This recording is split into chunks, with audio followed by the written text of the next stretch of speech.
meninggikan nama-Mu, kami telah mengagungkan Engkau. Benar, Engkau adalah Allah yang ajaib. Engkau Allah yang luar biasa dalam kehidupan kami. Tak henti-hentinya Tuhan, keluar dari dasar hati kami, selalu mengakui akan kebesaran-Mu. Engkau lebih besar dari setiap persoalan kami. Engkau lebih besar dari setiap masalah kami. Engkau lebih besar dari setiap problem dalam mengucap syukur untuk malam hari ini. Kami ada di dalam perlindungan Allah yang maha tinggi. Kami ada di dalam anugerah Allah yang melimpah-limpah. Pemeliharaanmu luar biasa di antara kami. Sehingga di antara kami yang hadir malam hari ini, tidak ada yang kekurangan sedikit pun. Tidak ada yang mengalami sakit, kami semua yang terjadi di dalam kehidupan kami. Hari-hari yang boleh kami lalui bersama dengan Engkau. Kami melihat Tuhan, Engkau membawa kami dari kemuliaan kepada kemuliaan Tuhan. Dari kesempurnaan kepada kesempurnaan. Semakin hari Tuhan, Engkau sedang menggarap dalam kehidupan kami. Supaya kami dibentuk, diubah untuk menjadi serupa dengan Engkau. Disempurnakan Tuhan. Mulai malam hari ini, memberkati setiap anak-anak Allah yang hadir malam hari ini, baik yang ada di Zoom meeting maupun yang ada di dalam Facebook malam hari ini. Damai sejahtera Allah yang melampaui segala akal itu turun atasmu malam hari ini. Di dalam hadirat Allah kita akan duduk tenang bersama-sama dan mau belajar setiap kebenaran-kebenaran firman Allah. Terima kasih Bapak, memberkati setiap anak-anak Allah ini. Dalam nama Tuhan Yesus, sekarang minta Bapak Surgawi mengirimkan roh hikmat dan wahyu turun atas kami semuanya, sehingga kami boleh menangkap setiap kebenaran-kebenaran firman-Mu malam hari ini, sehingga kami boleh mengerti setiap pengajaran firman ini, dan ini boleh menjadi sesuatu yang mengubah di dalam kehidupan kami. Terima kasih Bapak, kami ucap syukur, kami berkati setiap peralatan yang boleh kami gunakan, laptop, jaringan wifi, handphone dan sebagainya, tidak ada gangguan selama acara ini. Terima kasih Bapak, kami ucap syukur dalam nama Tuhan Yesus. Semua yang percaya malam hari ini boleh bersama-sama berkata dengan kami, amin. Puji Tuhan Bapak Ibu Saudara, malam hari ini kita akan membahas satu topik, yaitu tentang satu tokoh namanya pembinasa keji. Ya, nah Bapak Ibu Saudara, ketika saya mulai mengundang melalui SMS atau melalui WhatsApp maupun melalui Facebook ya tentang tema malam hari ini, ternyata banyak sekali yang bertanya, Pak, kenapa temanya begitu mengerikan? Apa maksudnya mengerikan? Saya bilang, ya kenapa pakai tema pembinasa keji? Ya, harusnya khotbah itu kan tentang kasih, tentang berkat dan sebagainya. Ya, ini sangat menakutkan. Tapi Bapak Saudara, kita harus tahu si pembinasa keji itu memang ada dan nanti akan muncul. Kalau tidak dikhotbahkan, kalau tidak diajarkan tentang adanya si pembinasa keji ini, jangan-jangan pada waktu nanti muncul Anda terkejut, Anda kaget. Oh ada toh.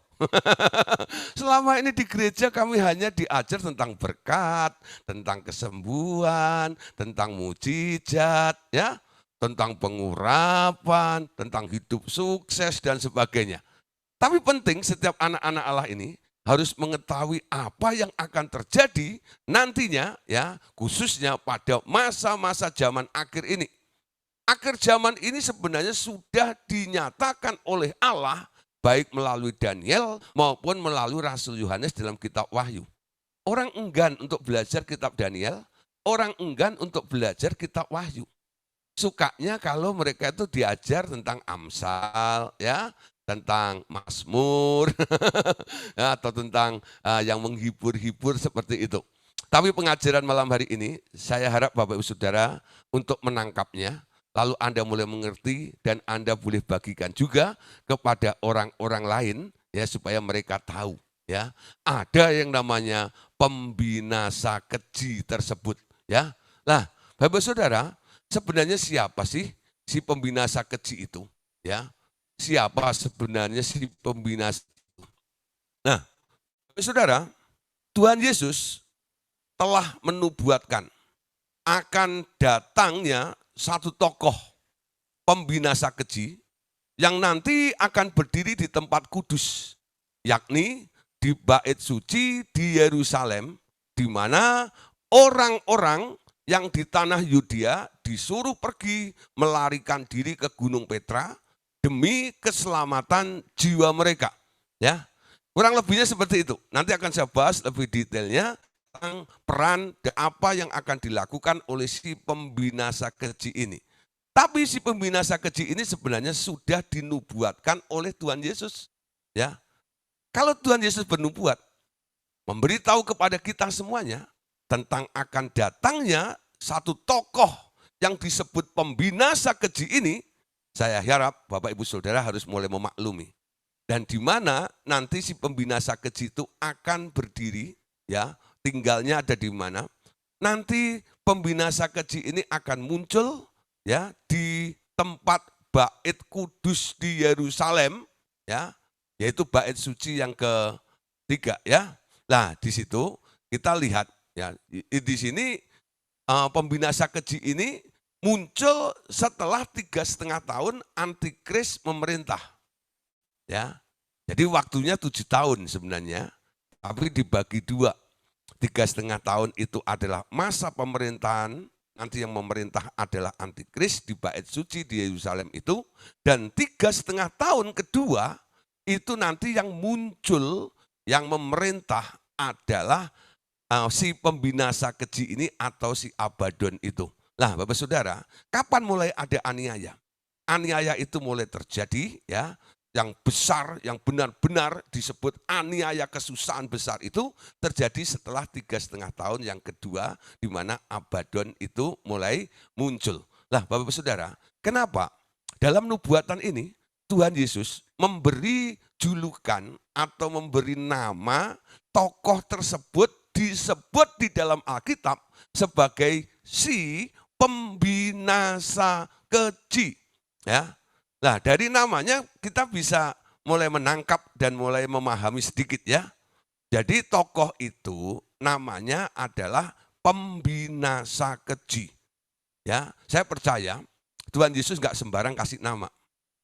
Ini diambil dari sifat atau karakter kriteria yang ada di dalam tokoh tersebut. Memang munculnya tokoh itu nanti, ya, yang akan membinasakan semua orang-orang yang tetap berpegang teguh pada iman mereka kepada Yahweh atau kepada Tuhan Yesus. Kalau mereka tidak mau dikasih tanda, ya, triple sign itu 666 di dahi dan tangannya, mereka nanti, ya, akan dikejar-kejar, kalau ketangkep dianiaya. Nah, bahkan dibinasakan. Cara menganiayanya, Alkitab mengatakan itu siksaan yang belum pernah terjadi selama ini. Kenapa dia begitu keji dalam membinasakan ini? Ternyata Abadon atau si pembinasa keji ini adalah satu makhluk, sebenarnya adalah temannya si Lucifer, ya. Nah, temannya si Lucifer.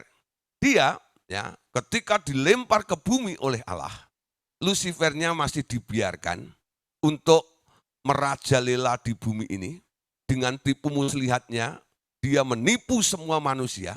Tapi Abadonnya itu, ketika Allah mulai menata ulang bumi itu, Abadonnya dirantai, lalu dipenjara.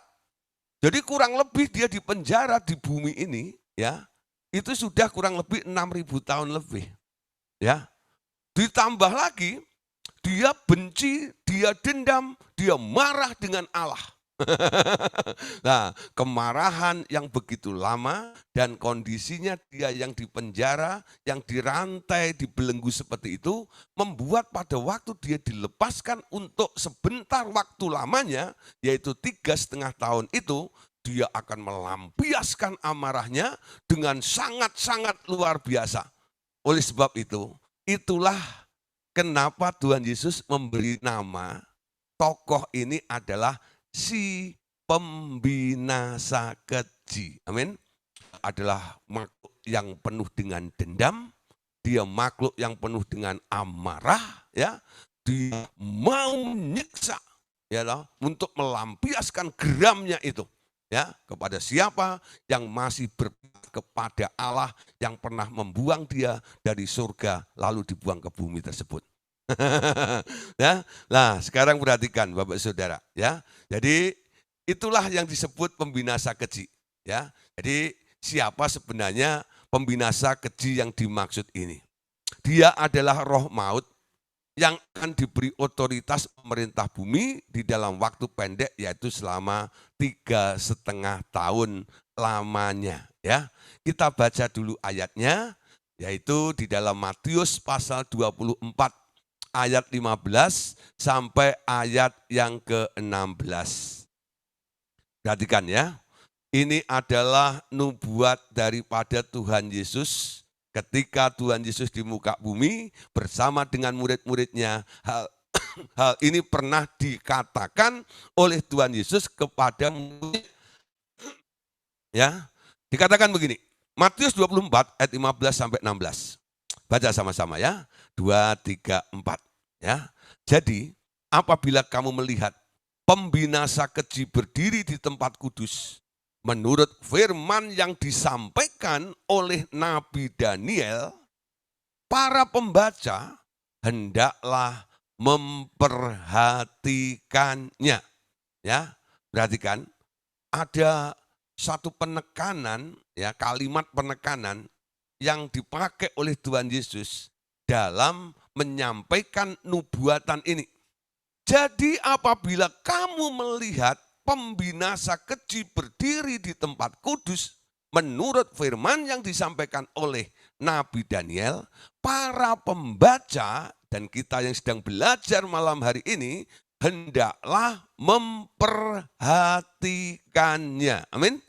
Maka ayat 16, orang-orang yang di Yudea, yaitu orang-orang Yahudi, ya, haruslah melarikan diri ke pegunungan. Yang dimaksud pegunungan di sini adalah Gunung Petra, ya. Nah, nanti itulah tempat larinya orang-orang Yahudi yang dikejar-kejar oleh Abaddon atau oleh si pembinasa keji tersebut, ya. Nah, Bapak Saudara, coba kita baca lagi ya dalam Matius pasal 24 ayat 17-nya dan sampai ayat yang ke-22. Orang yang sedang di peranginan di atas rumah, janganlah ia turun untuk mengambil barang-barang di rumahnya. Ya. Artinya, waktu itu adalah waktu yang mendadak. Tiba-tiba terjadi tanpa adanya warning, ya. Nah, sekarang perhatikan. Kalau orang itu sedang ada di peranginan di atas rumah, janganlah ia turun untuk mengambil barang-barang dari rumahnya. Harus cepat kabur. Nggak usah nyari dulu, sertifikat rumah di mana ya? Emas saya ada di mana ya? Oh, duit saya di mana ya? Nggak usah. Ketika Anda sedang mencari barang-barang Anda ini, waktu Anda ya untuk melarikan diri, itu nanti Anda akan ketangkep oleh mereka. Ya. Nah, ayat 18. Dan orang yang sedang di ladang, janganlah ia kembali untuk mengambil pakaiannya. Ya. Jadi kalau memang hari itu tiba dan Anda lagi ada di ladang, Anda nggak usah ganti baju. Ya, pakai aja baju yang Anda pakai kerja di ladang itu untuk kabur aja ke sana. Ya. Celakalah ibu-ibu yang sedang hamil atau yang menyusukan bayi pada masa itu. Nah, ini bagi ibu-ibu yang sedang hamil dan sedang menyusui, dia akan sulit untuk lari. Ya, karena apa? Kondisinya ya seperti itu. Nah, ayat 20, doalah supaya waktu kamu melarikan diri itu jangan jatuh pada musim dingin dan jangan pada hari Sabat. Nah, kalau dalam pelarian itu lalu Anda ada di padang belantara ya, tanpa ada perlindungan atap seperti itu, lalu musim dingin dan Anda tidak sempat mengambil baju hangat, ya, kalau itu memang tiba hari pada musim dingin, Anda di luar akan kedinginan. Ya, nah sekarang perhatikan ya, kalau bisa hari itu jangan jatuh pada musim dingin atau pada hari Sabat. Ya, nah sebab pada masa itu akan terjadi siksaan yang dahsyat seperti yang belum pernah terjadi sejak awal dunia sampai sekarang dan yang tidak akan terjadi lagi. Itu siksaan yang akan dilakukan oleh Abaddon atau si pembinasa keji itu disebut oleh Tuhan Yesus adalah siksaan yang belum pernah terjadi sejak awal dunia sampai sekarang dan yang tidak akan pernah terjadi lagi. Model bagaimana saya nggak ngerti. Ya, kalau hari-hari ini Bapak Ibu Saudara melihat manusia yang begitu kejam, ya, mereka melakukan penyiksaan yang luar biasa. Nanti pada masa Abaddon ini keluar atau pembinasa keji ini muncul, siksaan yang dilakukan untuk orang-orang yang ketinggalan, yang ketangkep oleh si pembinasa keji ini, siksaannya jauh lebih dahsyat, lebih hebat daripada apa yang pernah Bapak Ibu Saudara saksikan hari-hari ini. Ya, karena apa? Itu siksaan belum pernah terjadi, ya, akan terjadi, ya, sampai sekarang dan tidak akan terjadi lagi. Itu cuma sekali seumur hidup. Ya, ayat 22. Dan sekiranya waktunya tidak dipersingkat, maka dari segala yang hidup tidak ada yang selamat. Akan tetapi, oleh karena orang-orang pilihan, waktu itu akan dipersingkat. Nah, Bapak Ibu Saudara, hari-hari Tuhan, jangan Anda mulai mengatakan, Tuhan masih lama. Ya, buktinya mana tanda-tandanya? Saudara, kalau Tuhan tidak mempersingkat waktunya, ya, nggak akan banyak yang selamat. Ya, jadi katakan, dan sekiranya waktunya tidak dipersingkat, maka dari segala yang hidup tidak akan ada yang selamat, akan tetapi oleh karena orang-orang pilihan, waktu itu akan dipersingkat. Nah, Bapak Saudara, sekarang kita perhatikan, ya, apa yang akan terjadi pada waktu detik-detik di mana Abaddon atau pembinasa keji tersebut muncul, ya. Pertama, nanti akan Anda melihat ada satu situasi, ya, kondisi di mana nanti Anda akan mendengar sangkakala Allah dibunyikan. Memang sangkakala Allah pertama dibunyikan adalah orang-orang percaya yang penuh dengan Roh Kudus dan Roh Kudus akan diangkat. Itulah rapture, ya. Tapi untuk memberi aba-aba daripada Abaddon ini harus melakukan sesuatu, ya, kegerakan, ya, untuk melakukan tujuannya itu. Nah, itu surga memberikan aba-aba dengan sangkakala yang dibunyikan. Nah, itu yang disebut urutan-urutan dalam peristiwa-peristiwa akhir zaman, ya, yang diawali dengan tiupan sangkakala. Ada 7 sangkakala. Yang malam hari ini akan saya bahas dengan cepat saja, supaya Bapak Ibu Saudara menangkap aja, ya. Nah, urutan peristiwa-peristiwa berikut terjadi pada masa dari sangkakala pertama ditiup sampai kepada masa sangkakala yang ke-7. Ya. Mengenai munculnya Abaddon dan Antikris dan nabi-nabi palsunya, itu adalah bagian kedua dari 7 tahun masa kesusahan yang besar di bumi ini. Jadi terjadinya setelah Antikris menyerahkan tongkat estafet kepada Abaddon atau si pembinasa keji tersebut. Wahyu pasal 8 ayat 1 sampai ayat yang ke-6. Ya. Kenapa ayat-ayat ini saya tampilkan malam hari ini kepada Bapak Ibu Saudara? Karena saya tahu Bapak Ibu Saudara, untuk membaca kitab Wahyu itu saya melihat, ya, saya rasa banyak orang yang belum banyak membaca kitab Wahyu sampai habis. Kalau toh membaca kitab Wahyu, pasti hanya selewat situ aja karena dia berpikir, ya, apa artinya? Bahkan ada yang ketakutan lebih dahulu, akhirnya ditutup Alkitabnya, balik lagi ke Kejadian. Wahyu 8 ayat 1 sampai 6.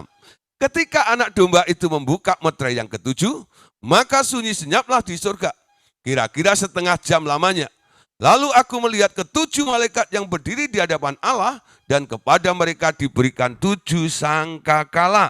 Ya, seorang malaikat lain datang dan ia pergi berdiri dekat mezbah dengan sebuah pedupaan emas. Kepadanya diberikan banyak dupa untuk dipersembahkan bersama-sama dengan semua orang kudus di atas mezbah di hadapan tahta itu. Ayat 4, ya. Asap dupa itu pun naik bersama-sama dengan doa orang-orang kudus itu dari tangan malaikat itu ke hadapan Allah. Ayat 5, lalu malaikat itu mengambil pedupaan itu, mengisinya dengan api dari mezbah dan melemparkannya ke bumi. Lalu meledaklah bunyi guruh disertai halilintar dan gempa ya di bumi. Kemudian malaikat yang memegang ketujuh sangkakala itu bersiap-siap untuk meniup sangkakala. Nah, Bapak Saudara ya, jadi ada 7 malaikatnya dengan 7 sangkakala yang akan ditiup satu persatu. Ya, nah sekarang kita perhatikan ya, sebelum kita masuk pada sangkakala itu ya, ada meterai-meterai yang harus dibukakan terlebih dahulu ya. Meterainya juga ada 7 ya, ada 7 meterai ya. Sekarang kita lihat dulu tentang meterai-meterainya. Meterai pertama ya, Wahyu 6 ayat 1 sampai ayat yang kedua. Maka aku melihat anak domba itu membuka yang pertama dari ketujuh meterai itu, dan aku mendengar yang pertama dari keempat makhluk itu berkata dengan suara bagaikan guruh, mari. Dan aku melihat sesungguhnya ada seekor kuda putih dan orang yang menungganginya memegang sebuah panah ya, memegang sebuah panah. Dan kepadanya dikaruniakan sebuah mahkota. Lalu ia maju sebagai pemenang untuk merebut kemenangan. Banyak kadang-kadang ya, mungkin para hamba Tuhan atau orang-orang yang membaca kitab Wahyu ini menafsirkan Wahyu 6 ayat 1 dan 2 ini adalah Tuhan Yesus. Bukan. Kenapa mereka mengira ini Tuhan Yesus? Karena ya, mereka terobsesi melihat bahwa yang muncul adalah kuda putih. Ya, kuda putih. Ya, nah, karena kata kuda putih itu lalu dianggap ini sesuatu yang kudus dan seperti itu. Ya, kita tahu iblis ya itu selalu menyamar. Dia yang jahat itu dia pura-pura baik. Dia yang apa ya, yang kotor itu coba pura-pura bersih seperti itu loh.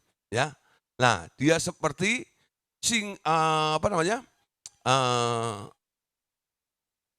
singa berbulu domba itu loh. Ya, jadi perhatikan nih, memang dia mencoba menyamar, memakai kendaraan yang kelihatannya holy, kudus seperti itu. Makanya kendaraannya putih seperti itu.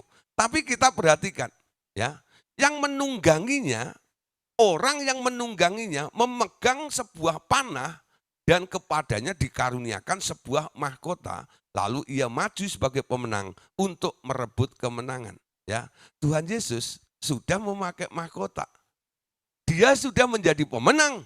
Ya, dia tak perlu merebut kemenangan lagi. Ini baru berusaha untuk menjadi menang. Ya, nah siapa ini? Ini pasti ya bukan Tuhan Yesus. Ya, nah ini adalah dampak ketika meterai pertama ini dibukakan. Nanti akan terjadi penyesatan terjadi dan banyak orang mengira, khususnya orang-orang Yahudi ya, mengira bahwa antikris itu adalah tokoh pengganti daripada Mesias. Ya, ini adalah Mesias. Ya enggak? Karena apa? Dia dianggap sebagai penolong pada waktu itu. Ya. Jadi dia menemukan seorang tokoh yang dianggap hebat dan luar biasa, akhirnya didudukkan untuk berdiri di bait suci itu dan dianggap sebagai Mesias. Ya, nah ini kuda putih. Ketika meterai itu dibuka, terjadi penyesatan karena dia memakai baju yang menyerupai dengan Tuhan Yesus. Ya, padahal itu bukan. Ya, nah, Bapak Saudara, sekarang meterai yang kedua. Ketika meterai yang kedua itu dibuka, apa yang terjadi? Ketika anak domba itu dalam Wahyu 6 ayat 3 sampai 4, dan ketika anak domba itu membuka meterai yang kedua, aku mendengar makhluk yang kedua berkata, mari. Dan majulah seekor kuda lain, seekor kuda merah padam, dan orang yang menungganginya dikaruniakan kuasa untuk mengambil damai sejahtera dari atas bumi, sehingga mereka saling membunuh dan kepadanya dikaruniakan sebilah pedang yang besar. Ya, ketika meterai kedua dibuka, nah itulah masanya. Ya, peperangan, orang membunuh satu dengan yang lainnya. Kenapa? Karena ya, yang menunggangi kuda merah padam ini, penunggangnya sekarang diberi kuasa, dikaruniakan kuasa oleh Allah untuk mengambil damai sejahtera dari atas bumi. Jadi Shalom, damai sejahtera itu enggak ada lagi. Kalau damai sejahtera enggak ada, yang ada apa? Yang ada kebencian, yang ada kecurigaan, yang ada marah. Dan itu terjadi pada setiap individu. Semua orang enggak punya rasa damai di dalam hidupnya. Hatinya enggak tenang, hatinya kecewa, hatinya gelisah, hatinya marah. Itu enggak? Nah, ada gejala sedikit, itu memicu gampang sekali. Untuk mereka saling membunuh satu dengan yang lainnya. Ya, sehingga mereka saling membunuh dan kepadanya dikaruniakan sebilah pedang ya yang besar. Itu meterai kedua, ya. Muncul kuda merah padam. Penunggangnya mengambil damai sejahtera dari muka bumi ini. Nah, sekarang meterai yang ketiga. Ketika anak domba itu membuka meterai yang ketiga, apa yang kelihatan? Ternyata di situ muncullah ya kuda hitam. Ya, Wahyu 5, Wahyu 6 ayat 5 sampai ayat yang ke-6. Coba perhatikan di sini, Wahyu 6 ayat 5 sampai ayat yang ke-6. Dan ketika anak domba itu membuka meterai yang ketiga, aku mendengar makhluk yang ketiga berkata, "Mari." Dan aku melihat sesungguhnya ada seekor kuda hitam. Dan orang yang menungganginya memegang sebuah timbangan ya di tangannya. Dan aku mendengar seperti ada suara di tengah keempat makhluk itu berkata, "Secupak gandum sedinar dan 3 cupak jelai sedinar. Tetapi jangan rusakkan minyak dan anggur itu." Apa yang terjadi saudara? Ya, ketika meterai itu dibukakan, yaitu meterai ketiga ini, muncullah ya kuda hitam dengan penunggangnya membawa timbangan di tangannya. Lalu sambil berteriak, "Secupak gandum sedinar, 3 cupak jelai sedinar." Terjadi krisis pangan. Ya, harga bahan-bahan sembako mahal sekali. Nah, terjadi kelaparan di mana-mana, ya. Tapi sekarang nih, jangan rusakkan minyak dan anggur. Nah, minyak menggambarkan urapan, ya. Anggur itu adalah sukacita. Dalam kondisi seperti ini, jangan sampai kehilangan urapan dan sukacita di dalam hidup Anda. Kalau toh Anda harus ketemu waktu meterai ketiga itu dibukakan. Amin. Nah, Bapak Saudara, secupak gandum sedinar dan 3 cupak jelai sedinar. Nanti akan terjadi. Kalau hari-hari ini mungkin Bapak Ibu sudah pernah mengalami namanya paceklik ya, harga-harga mahal, terjadi krisis, devaluasi dan sebagainya. Itu nanti pada waktu meterai ketiga dibukakan, itu kondisinya jauh lebih parah daripada apa yang terjadi yang pernah Bapak Ibu Saudara lihat ya selama ini. Nah, sekarang masuk pada meterai yang keempat. Ya, pada meterai yang keempat. Apa yang terjadi saudara? Wahyu 6 ayat 7 sampai ayat yang ke-8. Ya.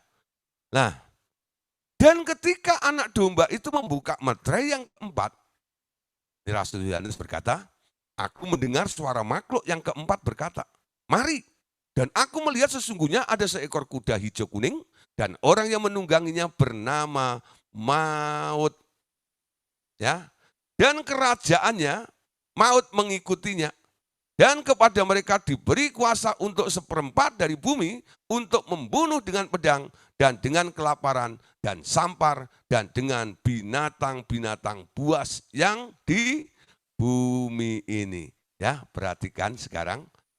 Mungkin perkiraan munculnya Abaddon itu ada di sini juga. Ya. ketika meterai keempat, nah bayangkan ya, ini kan ada 7 meterai. Setengahnya 3 di atas, 3 di bawah. Tengah-tengahnya 4.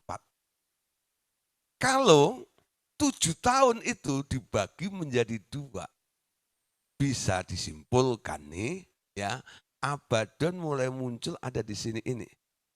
Karena ketika kuda ya hijau kuning itu muncul, penunggangnya langsung bisa dideteksi. Yang menunggangnya, yang menungganginya bernama maut. Amin.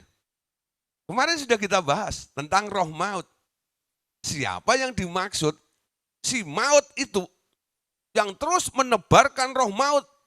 Dan orang-orang yang takut, mereka yang akan ditelan oleh maut itu. Nah, sekarang kalau di sini kita perhatikan, meterai keempat mulai dibuka. Lalu muncul kuda hijau kuning, penunggangnya ternyata si maut. Dan kerajaan maut itu mengikutinya. Ya. Dan kepada mereka diberi kuasa nanti untuk membunuh 1/4 dari bumi ini. Untuk membunuh dengan pedang, membunuh dengan kelaparan, membunuh dengan penyakit. Ya, salah satunya adalah penyakit sampar, bukan COVID. Sampar. Nah, ini wabah yang lebih dahsyat lagi daripada COVID hari ini. Nah, COVID hari ini aja kita sudah mulai, seluruh dunia digoncangkan ya. Nanti setelah meterai keempat ini muncul, saya percaya benar-benar Abaddon itu keluar. Roh maut dengan kerajaannya mulai merajalela. Itu kematian akan terjadi di mana-mana, baik oleh pedang, oleh kelaparan, maupun oleh sampar. Bahkan nanti ya, binatang-binatang buas itu akan masuk ke kota, masuk ke kampung-kampung, masuk ke perumahan-perumahan. Ya, ngapain? Membunuh penduduk bumi ini. Nah, kalau sekarang ini mungkin orang dibunuh karena dia ada di hutan. Nanti enggak lagi. Ketika ini diresmikan, saudara, semua fasilitas yang bisa untuk membunuh manusia mulai aktif bekerja. Ya, baik itu pedang yang diayunkan oleh orang-orang tertentu, ya, atau itu kondisi kelaparan, atau itu sampar, atau itu binatang-binatang yang mulai datang untuk melakukan pembunuhan massal yang luar biasa. Nah, Bapak Saudara, hati-hati dengan warna hijau kuning. Ya. Nah, kalau Anda lihat ada hijau kuning, penunggangnya siapa? Ya. Nanti yang di Zoom meeting boleh kita ngobrol tentang hijau kuning. Saya nggak etis ngomong di sini ya. Nah, nanti kalau di Zoom kita bisa ngobrol ya. Hijau kuning kenapa yang menunggangi maut? Contohnya apa Pak? Nanti saya kasih tahu. Nah, tapi Pak Saudara ingatin saya ada yang bertanya ya. Nah, sekarang masuk meterai yang kelima. Meterai kelima. Wahyu 6 ayat 9 sampai ayat yang ke-11. Dan ketika anak domba itu membuka meterai yang kelima, Yohanes, aku melihat di bawah mezbah jiwa-jiwa mereka yang telah dibunuh oleh karena firman Allah dan oleh karena kesaksian yang mereka miliki, dan mereka berseru dengan suara nyaring katanya, berapa lama lagi? Ya penguasa yang kudus dan benar, engkau tidak menghakimi dan tidak membalaskan darah kami kepada mereka yang diam di bumi, dan kepada mereka masing-masing diberikan sehelai jubah putih, dan kepada mereka dikatakan bahwa mereka harus beristirahat sedikit waktu lagi hingga genap jumlah kawan-kawan pelayan dan saudara-saudara mereka yang akan dibunuh sama seperti mereka. Ya, nah ketika ya meterai yang kelima ini dibuka, Yohanes melihat di sini ada orang-orang ya yang berteriak karena jiwanya, mereka dibunuh karena firman Allah, karena kesaksian mereka. Memang Alkitab mengatakan ada beberapa orang yang memang dipilih untuk menjadi saksi nanti ini. Nah, saksi-saksi jumlahnya berapa, kuotanya berapa. Nah, ini enggak disebutkan. Ada yang bilang 104.000, terserah. Ya. Nah, tapi sekarang kita lihat ini ya, ketika hari itu sudah terjadi, yang sudah terbunuh, mereka sekarang boleh beristirahat sambil menunggu kuotanya genap. Seperti apa yang diinginkan oleh Allah. Ya. Nah, saksi-saksi ini untuk apa nanti? Nah, nanti kita akan bahas di pelajaran berikutnya. Ya, saya terlalu panjang kalau membahas tentang saksi ini dan tugasnya. Masuk ke materai yang keenam lebih dahulu. Ya, apa maksud materai keenam ketika dibuka? Dalam Wahyu 6 ayat 12, 17, pasal 7 ayat 1 sampai ayat yang keempat. Ya, nah ini materai keenam ini ceritanya agak panjang. Maka aku melihat ketika anak domba itu membuka meterai yang keenam, sesungguhnya terjadilah gempa bumi yang dahsyat dan matahari menjadi hitam. Bagaikan karung rambut dan bulan menjadi merah seluruhnya, bagaikan darah. Dan binatang-binatang di langit berjatuhan ke atas bumi, bagaikan pohon ara, menggugurkan buah-buahnya yang mentah. Apabila ia digoncang angin yang kencang. Ya, ayat 14, maka menyusutlah langit bagaikan gulungan kitab yang digulung dan tergeserlah gunung-gunung dan pulau-pulau dari tempatnya. Dan raja-raja di bumi dan pembesar-pembesar serta perwira-perwira dan orang-orang kaya serta orang-orang berkuasa dan semua budak serta orang merdeka bersembunyi ke dalam gua-gua dan celah-celah batu karang di gunung.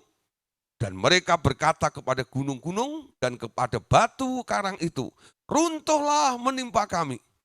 Dan sembunyikanlah kami terhadap dia yang duduk di atas tahta dan terhadap murka anak domba itu. Sebab sudah tiba hari besar murka mereka dan siapakah yang dapat bertahan? Ya.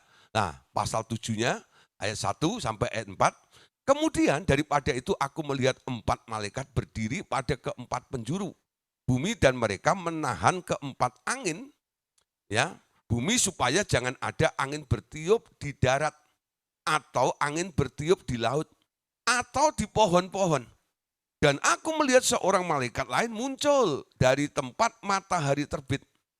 Seorang malaikat, ya, ia membawa meterai Allah yang hidup dan ia berseru dengan suara nyaring kepada keempat malaikat yang ditugaskan untuk merusakkan bumi dan laut. Pohon sebelum, ya, laut, katanya, janganlah merusakkan bumi atau laut atau pohon-pohon sebelum kami memeteraikan hamba-hamba Allah kami pada dahi mereka.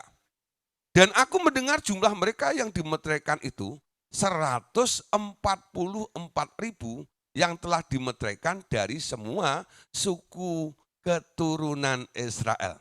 Ya, nah ini bicara tentang 144.000, ya, penginjil Israel nanti. Ya, mereka akan menginjil untuk memberitakan kabar tentang Mesias itu. Ya, nah muncullah Messianic Jews, ya. Sampai mereka belum memberitakan Injil sampai ke seluruh dunia. Nah, tugas penginjilan sekarang sudah dipegang oleh bangsa Yahudi lagi. Ya, Bapak Saudara, sekarang kita perhatikan meterai yang ketujuh. Ya, meterai ketujuh, ya. Nah, Wahyu 8 ayat 1 sampai yang ke-6. Dan ketika anak domba itu membuka meterai yang ketujuh, maka sunyi senyaplah di surga. Kira-kira setengah jam lamanya. Jadi semacam jedah, ya. Jedah, ya, setengah jam lamanya. Lalu aku melihat ketujuh malaikat yang berdiri di hadapan Allah. Dan kepada mereka diberikan 7 sangkakala. Ya. Jadi setelah meterai kita akan bicara tentang sangkakalanya. Ya. Maka datanglah seorang malaikat lain dan ia pergi berdiri dekat mezbah dengan sebuah pedupaan emas, ya. Nah, dan kepadanya diberikan banyak kemenyan untuk dipersembahkannya bersama dengan doa semua orang kudus di atas mezbah, ya, emas di hadapan tahta itu. Ayat 4, maka naiklah asap kemenyan bersama-sama dengan doa orang-orang kudus itu dari tangan malaikat itu ke hadapan Allah. Lalu malaikat itu mengambil pedupaan, ya, mengambil di mana? Lalu malaikat itu mengambil pedupaan itu, mengisinya dengan api dari mezbah dan melemparkannya ke bumi. Maka meledaklah bunyi guruh disertai halilintar dan gempa bumi, dan ketujuh malaikat yang memegang ketujuh sangkakala itu bersiap-siap untuk meniup sangkakalanya. Ya, jadi sebelum sangkakala dibunyikan, ternyata ada meterai yang dibukakan lebih dahulu. Ya, nah ini peristiwa-peristiwanya seperti itu. Nah, sekarang kita perhatikan sangkakala yang pertama. Ya, Wahyu 8 ayat yang ke-7. Lalu malaikat yang pertama meniup sangkakalanya. Ya, ketika malaikat itu meniup sangkakalanya, dan terjadilah hujan es dan api bercampur darah, dan semuanya itu dilemparkan ke bumi, maka terbakarlah sepertiga dari bumi dan sepertiga dari pohon-pohon, dan hanguslah seluruh rumput hijau. Ya, Bapak Saudara, inilah mulai kesusahan besar terjadi. Jadi diangkasi aba-aba dari surga. Setiap sangkakala dibunyikan, nanti akan ada cawan murka Allah yang terjadi di muka bumi ini. Masa anugerah yang diberikan oleh Allah ketika Yesus harus mati di kayu salib menebus manusia, sampai limitnya ya sudah selesai. Lalu mereka yang tetap bertahan dan layak untuk disingkirkan, mereka akan diangkat dulu. Rapture. Itu sangkakala untuk kita diangkat. Ya, kubur-kubur terbuka. Tapi sangkakala 1 sampai yang ke-7 berikutnya ini, itu tidak terjadi bagi kita yang sudah diangkat di awan-awan bersama dengan Tuhan Yesus. Jadi yang ketimpa persoalan cawan murka Allah itu adalah orang-orang yang ketinggalan di zaman itu. Ya, kalau dulu ada fenomena itu, ya berapa kali katanya ada suara sangkakala sampai direkam gitu ya. Wah, semua bilang ya sangkakala sudah mulai dibunyikan. Dan semua mulai heboh membicarakan tentang sangkakala itu.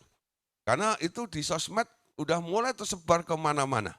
Dan banyak murid-murid bertanya kepada saya, Pak, bagaimana Pak dengan sangkakala yang didengar seperti ini? Saya bilang, ya segala sesuatu bisa terjadi, ya atas dasar apa kita nggak ngerti, ya coba cari tahu dulu, ya. Tapi jangan tuh semua digabung-gabungkan dengan akhir zaman seperti itu. Memang, ya akhir zaman sudah dekat. Ini adalah masuk pada zaman-zaman akhir, ya. Nah, tapi ya belum tentu apa yang terjadi itu benar-benar sangkakala. Coba kita cek sesuai dengan Alkitab. Kalau itu sangkakala dibunyikan, paling tidak ya awal sangkakala dibunyikan pasti ada rapture, betul nggak? Kubur-kubur terbuka. Dan banyak orang-orang mati yang di dalam Tuhan itu diubah dalam tubuh kemuliaan, diangkat juga, dikumpulkan dalam kerajaan 1000 tahun, nantinya bersama dengan orang-orang yang terangkat pada masa itu. Ya, nah, kalau saya tanya, sekarang ada nggak kubur terbuka? Ada nggak yang rapture? Kalau sampai ada kubur terbuka dan sampai ada rapture dan Anda tidak rapture, artinya Anda ketinggalan. Anda ketinggalan artinya Anda harus siap ketemu dengan antikris dan ketemu dengan Abaddon atau si pembinasa keji tersebut. Amin. Ya. Setiap sangkakala berbunyi harus ada sebuah peristiwa yang mengikutinya. Paling tidak sesuatu yang menjadi pengharapan bagi kita semuanya. Tuhan, aku merindukan kedatanganmu di awan-awan itu. Ketika sangkakala itu dibunyikan, kalau bunyi sangkakala, oh kalau bunyi sangkakala, kalau bunyi sangkakala, kalau bunyi sangkakalaku ada, aku siap Tuhan untuk diangkat bersama dengan Engkau. Amin. Kalau Anda sudah mati, kubur-kuburmu juga kubur yang terbuka karena Anda tergolong orang-orang yang percaya dan mengasihi Tuhan. Amin. Nah, sekarang kita bisa melihat Ya, kalau itu sudah selesai, banyak orang rapture, lalu muncul sangkakala berikutnya, pasti disitulah. Itu aba-aba untuk apa? Makhluk-makhluk yang memang sudah dipersiapkan untuk melakukan, mengeksekusi, ya, melakukan sesuatu di muka bumi ini. Tunggu aba-abanya dulu. Ada 7 malaikat yang sudah dipersiapkan nantinya untuk meniup sangkakala mereka masing-masing. Amin. Nah, malaikat yang pertama ini ketika ditiup sangkakala yang pertama, apa yang terjadi? Terjadilah hujan es dan api bercampur darah dan semuanya itu dilemparkan ke bumi. Maka terbakarlah sepertiga dari bumi, ya, dan hanguslah seluruh rumput-rumput hijau. Ya, cawan murka Allah terjadi ketika sangkakala Allah dibunyikan pertama kali oleh si malaikat itu untuk memberi aba-aba. Untuk apa? Mencurahkan cawan murka ke atas muka bumi ini. Ya, Pak, kan udah ada hujan es. Ya, esnya sudah ada.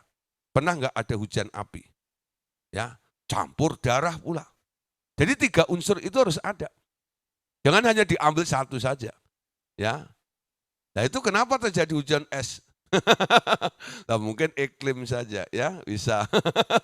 Nah, Bapak Saudara, sekarang kita lihat. Anda harus benar-benar mendengar sangkakalanya.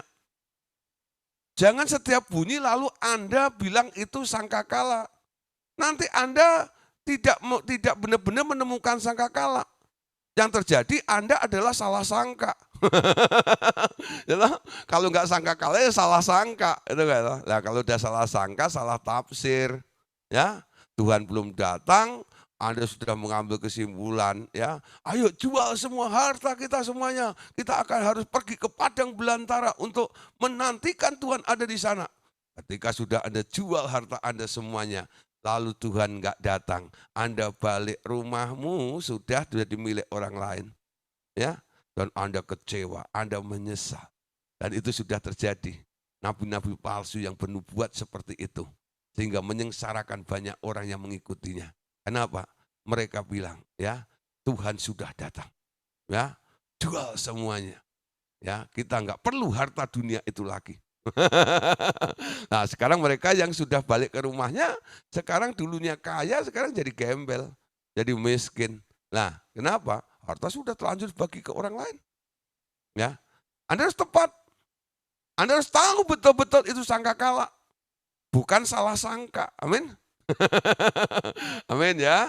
Nah, sangkakala pertama dibunyikan, terjadi hujan es, hujan api, bercampur darah. Sepertiga bumi dihanguskan, ya, rumput-rumput hijau semuanya hangus semuanya. Ya. Nah sekarang sangkakala yang kedua. Ya, apa yang terjadi? Ketika malaikat itu meniup sangkakala yang kedua. Tuet, tuet. Gitu ya. Ya, bukan tolalit, bukan gitu. Ya. Tolet. Wah, sangkakala kedua mulai dibunyikan. Yang terjadi Wahyu 8 ayat 8 sampai ayat yang ke-9. Coba perhatikan ayat ini. Lalu malaikat yang kedua meniup sangkakalanya dan ada sesuatu seperti gunung besar yang menyala-nyala oleh api dilemparkan ke dalam laut. Jadi ini seperti bola api, tapi bukan kecil. Besarnya seperti gunung. Betul enggak? Nah, itu dilemparkan ke dalam laut. Dan sepertiga dari laut itu menjadi darah. Dampaknya apa? Ayat 9. Dan matilah sepertiga dari segala makhluk yang bernyawa di dalam laut dan binasalah sepertiga daripada semua kapal. Ya. Ketika sangkakala kedua itu dibunyikan, ya, Jadi muncul bola api segede gunung, lempar ke laut. Ya, laut jadi merah darah. Kenapa? Makhluk-makhluk di situ semuanya berdarah-darah, ya. Sehingga sepertiga dari ya air yang ada di situ menjadi merah semuanya, ya. Nah, kenapa? Sepertiga makhluk itu mati semuanya kena ledakan daripada bola api tersebut, ya. Itu sangkakala yang kedua. Cawan murka Allah mulai diturunkan ke atas bumi. Sekarang sangkakala yang ketiga, ya. Wahyu pasal 8 ayat 10 sampai ayat yang ke-11. Lalu malaikat yang ketiga meniup sangkakalanya dan jatuhlah dari langit sebuah bintang besar menyala-nyala seperti obor dan ia menimpa sepertiga dari sungai-sungai dan mata-mata air. Ayat 11. Nama bintang itu ialah Absintus. Ya. Nama bintang itu ialah Absintus. Dan sepertiga dari semua air menjadi absintus. Ya, menjadi absintus. Ya, menjadi absintus. Dan banyak orang mati karena air itu sebab sudah menjadi pahit.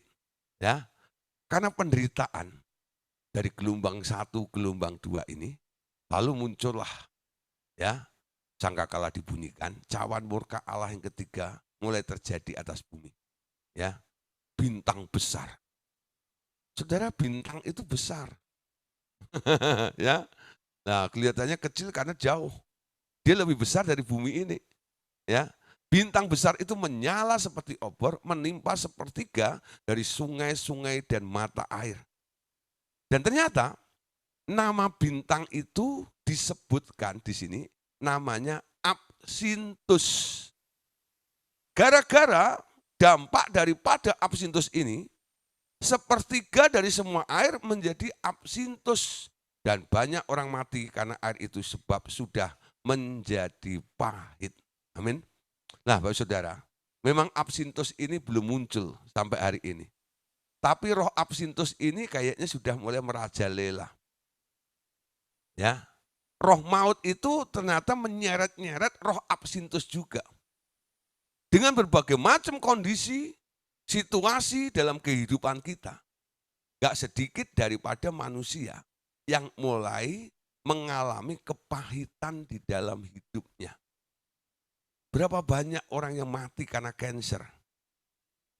Saya melayani beberapa orang ya yang kena penyakit kanker dan banyak yang meninggal juga daripada yang sembuh. Nah, kenapa? Kuncinya cuma satu. Kenapa dia kanker? Rata-rata 90% daripada orang sakit kanker itu karena pahit hati. Dia kecewa, dia luka, dia nggak bisa mengampuni, dia nggak bisa memaafkan, dia pendam itu luka, sakit hati. Dan itu roh. Roh apa? Roh absintos sebenarnya. Ya, yang ada pada orang itu. Dan apa yang terjadi? Roh itu bisa berubah jadi materi dalam bentuk daging yang disebut kanker. Beberapa orang sakit kanker, saya doain, sebelum saya doain, saya konseling. Pak, Bu, ya, apa ada sesuatu yang mengganjal di dalam hati dan pikiran Bapak Ibu Saudara?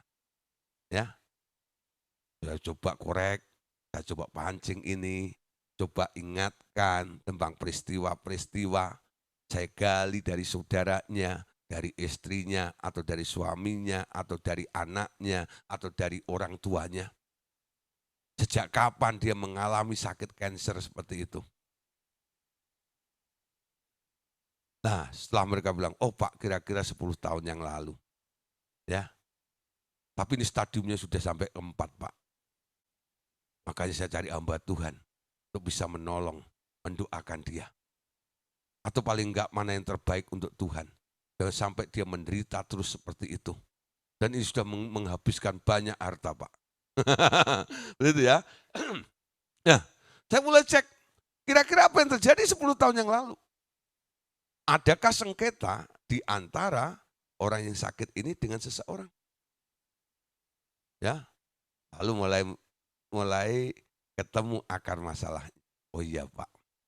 Ya, dia itu punya mertua, Pak. Ya, mertuanya bagi warisan. Ya, ceritanya nih, ya. Dan ternyata karena dia ini laki-laki ya, jadi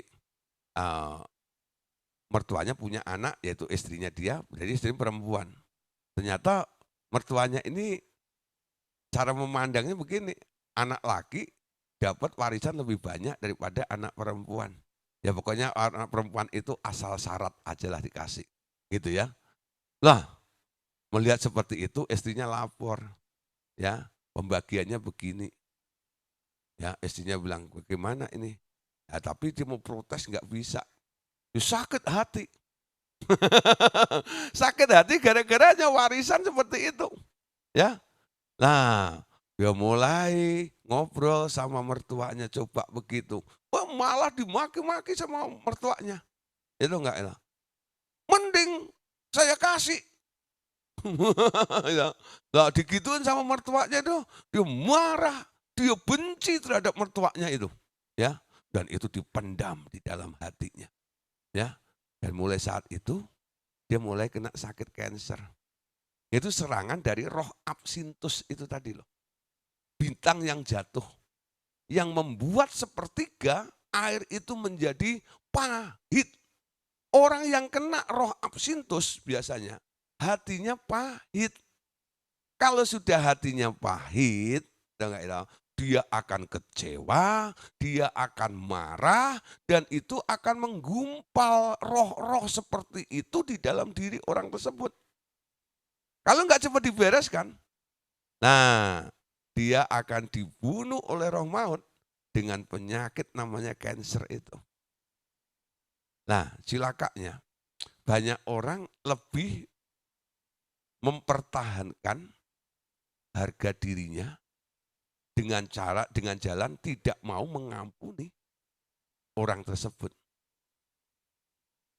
Nah, dengan tidak mengampuni artinya nggak ada klarifikasi. Sulit untuk dibereskan. Nah, sekarang orang-orang seperti ini walaupun ditengking kayak apapun juga, Anda penuh dengan urapan seperti apapun juga, nggak akan bisa sembuh. Kenapa? Akar persoalannya nggak pernah dibereskan. Roh absintusnya nggak dikeluarkan dari diri orang itu. Terjadi kerusakan. Nah, Bapak Saudara, ini kabar baik ya.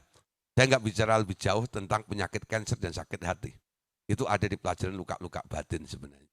Ya, pelajaran luka-luka batin. Tapi paling enggak kita perhatikan, ketika sangkakala ketiga itu dibunyikan, ternyata ada bintang yang besar yang jatuh dan apa yang terjadi? Sepertiga dari air di bumi itu menjadi pahit. Ya, nah saya percaya di sini nggak ada yang pahit hati. Amin. Kalau pahit hati makan gula banyak-banyak. Supaya manis ya. Sekarang sangkakala yang keempat, Bapak Saudara. Ya, apa yang terjadi dengan sangkakala yang keempat? Wahyu 8 ayat 12 sampai ayat yang ke-13. Lalu malaikat yang keempat meniup sangkakalanya dan terpukullah sepertiga dari matahari dan sepertiga dari bulan dan sepertiga dari bintang-bintang. Sehingga sepertiga daripadanya, ya baik matahari, bulan maupun bintang menjadi gelap dan sepertiga dari siang hari tidak terang dan demikian juga malam hari.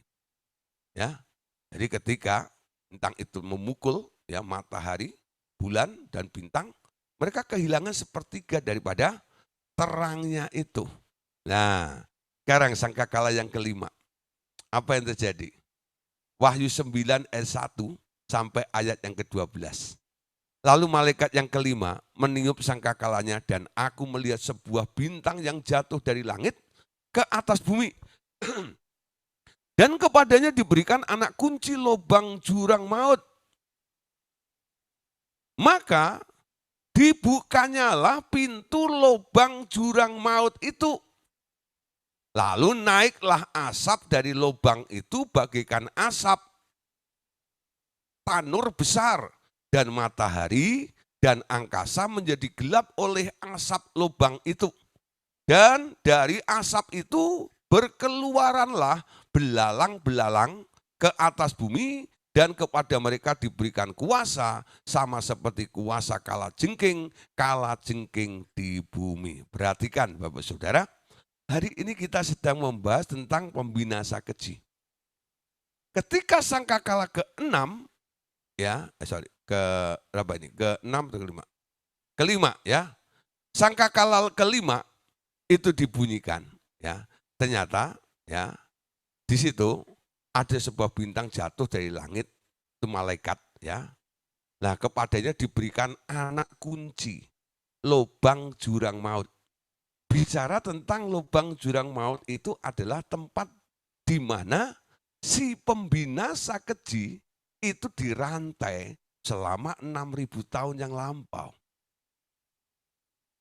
Ya, ketika Allah mau menata bumi, karena dia selalu punya sifat merusak, makanya dia dirantai, lalu dilemparkan ke lubang jurang maut itu. Ketika sangkakala kelima dibunyikan, ternyata malaikat yang disuruh turun ke bumi ini, dia diberi kunci. Dan ternyata kuncinya itu adalah kunci lubang jurang maut. Dan ayat yang kedua menjelaskan, maka dibukanyalah pintu lubang jurang maut itu. Lalu naiklah asap dari lubang itu bagaikan asap tanur yang besar sekali. Siapa yang muncul dari lubang jurang maut itu? Itulah munculnya Abaddon. Ya, dia dibebaskan untuk waktu yang singkat. Ya, jadi kalau perhitungan dari meterai, mungkin pada meterai yang keempat. Ya, tapi kalau perhitungan dari sangkakala, mungkin sangkakala yang kelima pada waktu ditiup itu. Di mana peristiwanya sama. Malaikat itu diberi kunci untuk membuka jurang maut. Abaddon atau pembinasa keji, dia nggak bisa keluar sendiri karena dia dibelenggu, karena dia dirantai dan jurang maut ditutup dan dikunci oleh Allah. Tapi ketika sangkakala kelima dibunyikan, malaikat diberi kuasa, diberi kunci untuk membuka itu dan mengeluarkan. Setelah keluar, apa yang terjadi? Digambarkan seperti belalang-belalang, ya, dan kepada mereka belalang-belalang ini diberi kuasa seperti kalajengking. Bentuknya kayak belalang, tapi dahsyatnya, sengatnya kayak kalajengking yang mematikan seperti itu. Roh maut bekerja secara maksimal dan luar biasa pada waktu sangkakala kelima mulai bunyikan di situ. Kenapa? Roh maut sudah diizinkan untuk beroperasi, untuk melakukan sesuatu. Ya, ini termasuk cawan murka Allah juga. Tapi melibatkan, memanfaatkan kekejaman daripada si pembinasa keji itu. Memang Tuhan izinkan terjadi. Ya, kenapa? Diberi waktu yang cukup lama ya untuk bertobat. Manusia nggak pernah bertobat. Sekarang ini titik ya. Kalau sudah dimakan oleh roh maut seperti ini, apakah dia tetap menjadi orang yang sombong, gak mau percaya kepada Tuhan, atau bagaimana? Terserah. Ya, nah itu pilihan pada orang yang ada pada saat itu. Ya, nah Bapak Saudara, sekarang lihat ayat yang keempat. Dan kepada mereka dipesankan supaya mereka jangan merusak rumput-rumput di bumi, atau tumbuh-tumbuhan atau apapun, melainkan hanya manusia yang tidak memakai meterai Allah di dahinya. Ya, siapa yang tidak memakai meterai Allah di dahinya? Di luar 144.000 orang-orang Yahudi yang telah dimeteraikan oleh Allah pada waktu itu. Ya, nah,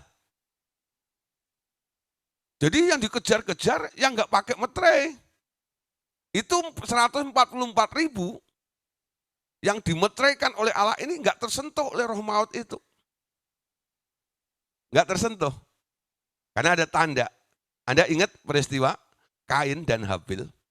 Ketika Kain itu punya perasaan, dia dikejar-kejar oleh roh atau jiwanya Habil itu, darahnya yang menuntut, nyawanya yang menuntut itu. Nah, dia berteriak kepada Tuhan. Sampai kapan seperti ini? Lalu Tuhan memberi meterai kepada Kain. Sehingga roh maut tidak lagi mengejar si Kain itu. Amin. Itu gambarannya seperti itu. Pernah Tuhan lakukan kepada Kain, lalu dilakukan juga oleh Allah kepada orang-orang Yahudi yang dimeteraikan untuk menjadi penginjil Yahudi, ya, sejumlahnya 144.000. Itu nggak bisa disentuh dengan maut. Ya, maut nggak doyan.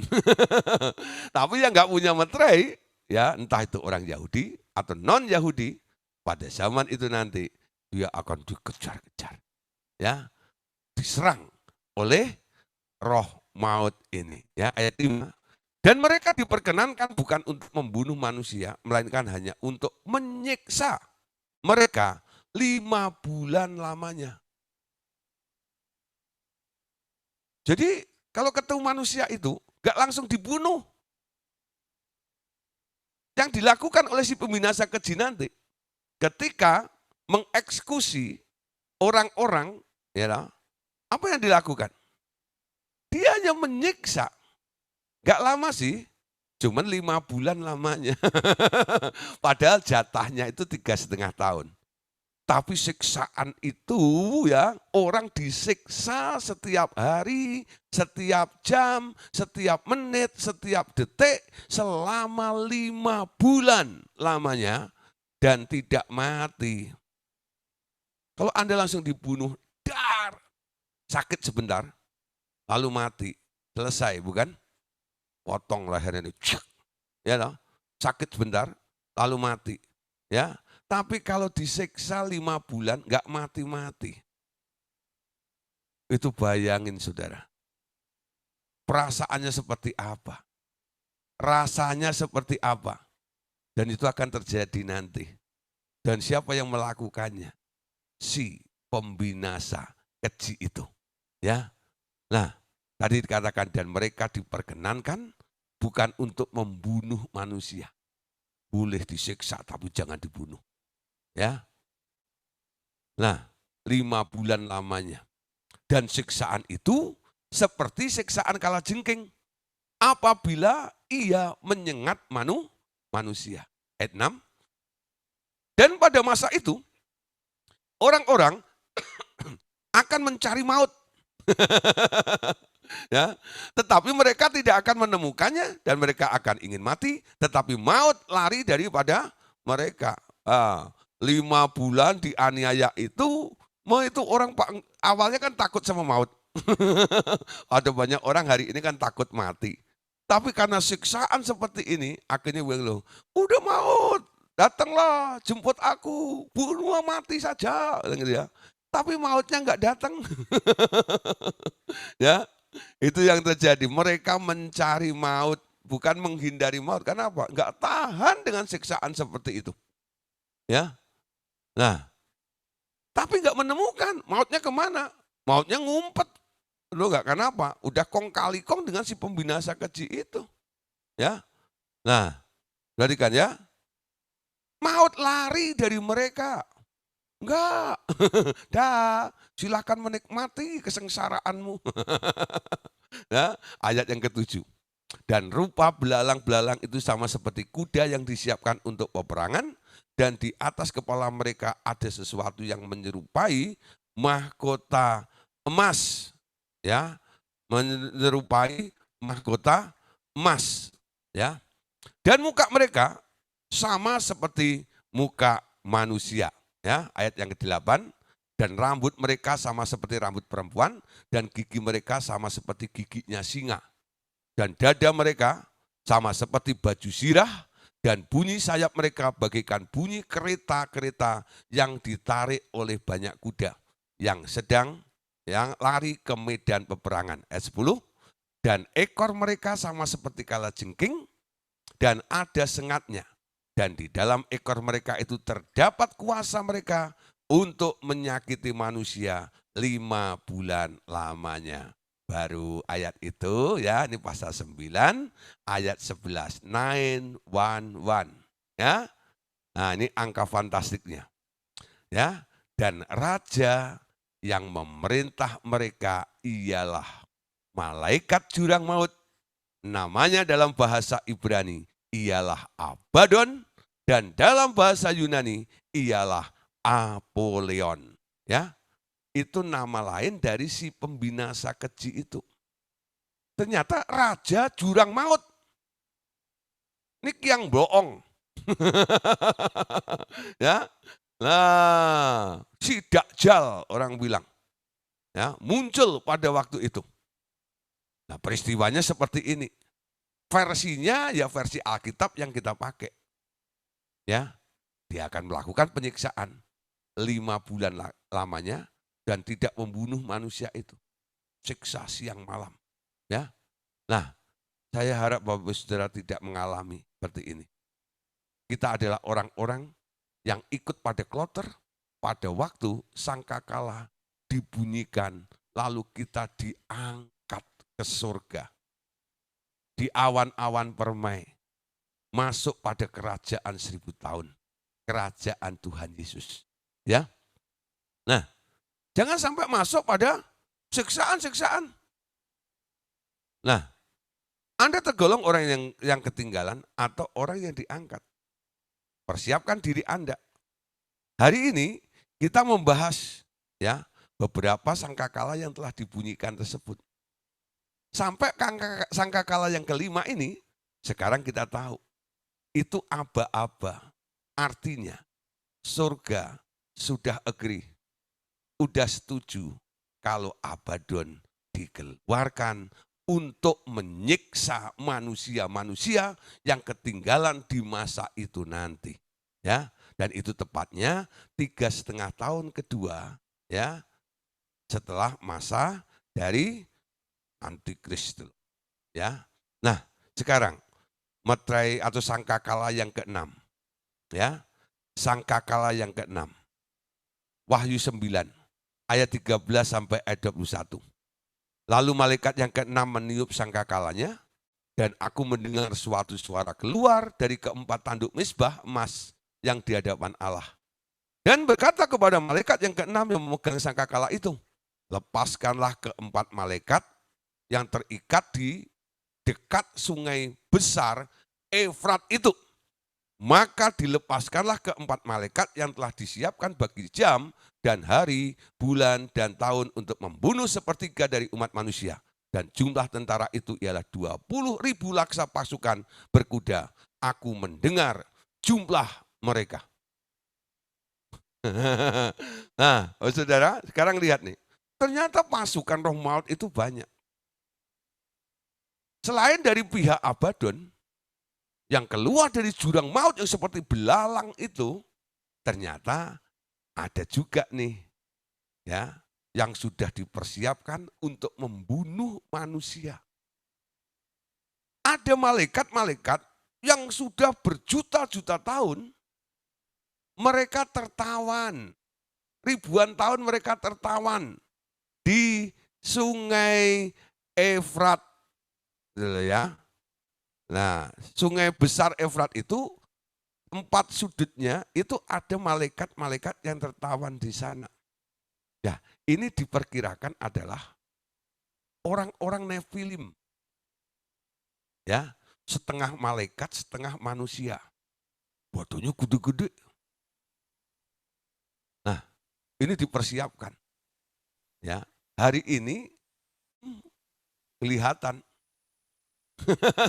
Kalau pernah muncul di bumi mungkin seperti Goliat, orang-orang enak, yang badannya gede, melebihi daripada postur manusia normal seperti itu, ya.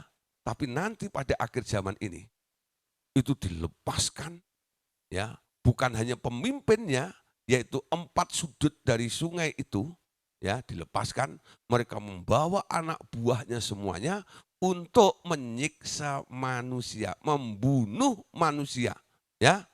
Nah, itu hari yang disiapkan, jam, hari, bulan, dan tahun untuk membunuh sepertiga umat manusia itu, ya.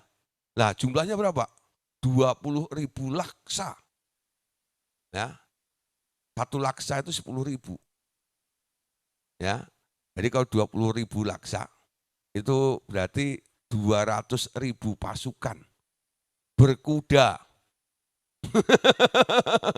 200.000 pasukan berkuda dan ini canggih-canggih sekali, ya, untuk siap membantai. Jadi pekerjaan Abaddon, si pembinasa keji, dia menyiksa manusia. Nah, ini nanti tugas pembunuhan dilakukan oleh suku Nefilim ini, ya, orang-orang Nefilim yang dilepaskan dari sungai Efrat itu oleh malaikat. Nah, itu ketika sangkakala yang ke-6 mulai dibunyikannya. Amin. Nah, saudara mulai paham ya? Nah, jadi ada urutan-urutannya. Gak semua dikerjakan oleh si Abaddon. Antikris sendiri hanya 3,5 tahun, lalu Abaddon muncul, dan setelah itu proses pembunuhannya nanti diserahkan kepada malaikat yang dilepaskan dari sungai Efrat itu. Ayat 17. Maka demikianlah aku melihat dalam penglihatan ini, kuda-kuda dan orang-orang yang menungganginya mereka memakai baju zirah merah api dan biru dan kuning, belerang warnanya. Kepala kuda-kuda itu sama seperti kepala singa, dan dari mulutnya keluar api dan asap dan belerang. Oleh ketiga malapetaka ini dibunuh sepertiga dari umat manusia, yaitu oleh api dan oleh asap dan oleh belerang, ya, yang keluar dari mulutnya, ya. Jadi dari mulut makhluk-makhluk nanti itu akan keluar kalau enggak api, asap atau belerang yang membunuh, membinasakan, ya.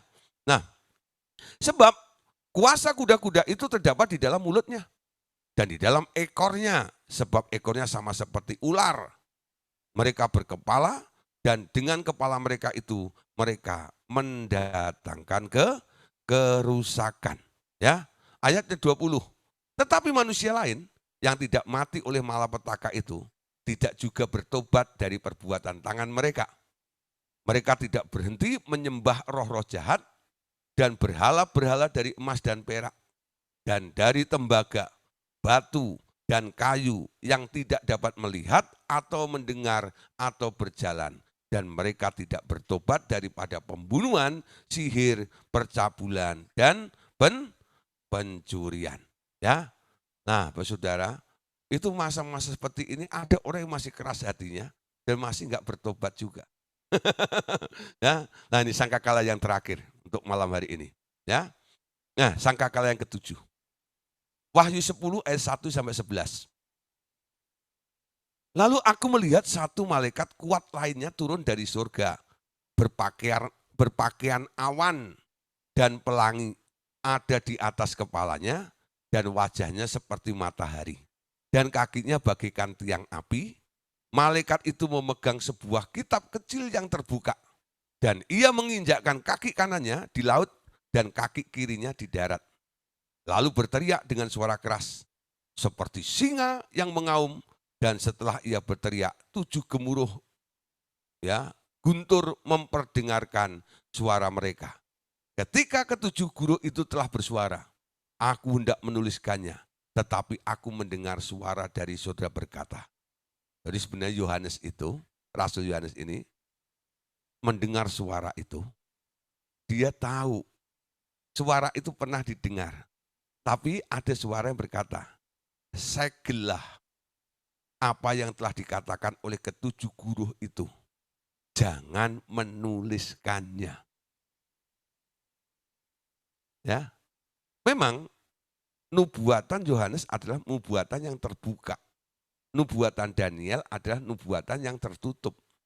Tapi enggak semua nubuatan yang ditulis oleh Yohanes itu dibukakan oleh Yohanes. Karena ada yang dilarang oleh Tuhan. Walaupun kamu dengar, kamu enggak boleh bukain. Kamu enggak boleh bocorin. Ya. Nah, jangan menuliskannya. Ya, jangan sampai nanti dalam diskusi bilang, "Pak, kira-kira bunyinya apa?" Ya emboh, aku kurang ngerti. Nah, aku nggak tahu. Yohanes nggak nulis loh. Jangan ditafsir-tafsirkan, ya. Ayat 5, kemudian malaikat yang kulihat berdiri di laut dan di darat itu mengangkat tangan kanannya ke langit dan bersumpah demi Dia yang hidup selama-lamanya, yang menciptakan langit dan isinya, dan bumi dan segala isinya, dan laut dan segala isinya, bahkan bahwa tak akan ada penundaan lagi. Tetapi pada masa bunyi malaikat ketujuh, ketika ia hendak meniup trompetnya, maka tergenaplah rahasia seperti yang ia sampaikan kepada hambanya para nabi. Ya, nah ayat 8.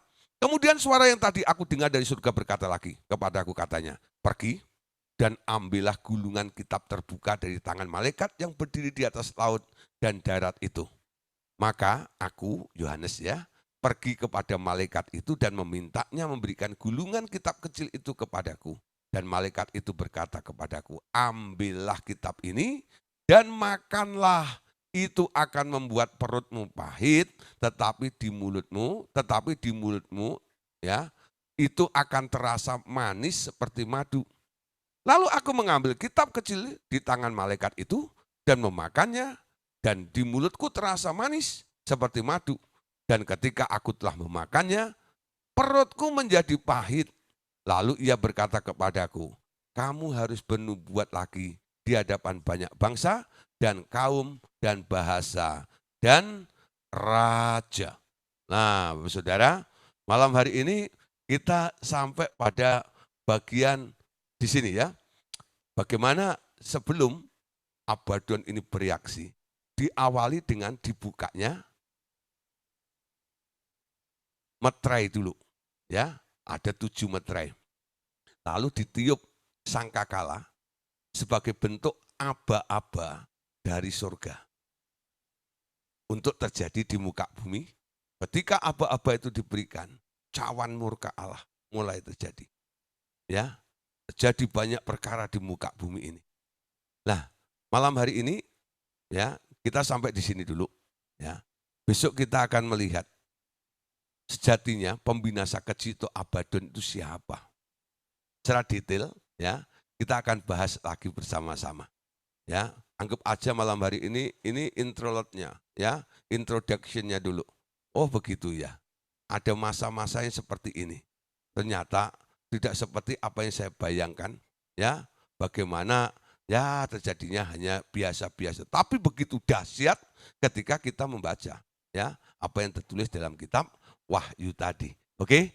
Nah, puji Tuhan Bapak Saudara, terima kasih untuk kehadirannya, untuk perhatiannya malam hari ini. Tuhan Yesus memberkati kita semuanya. Amin.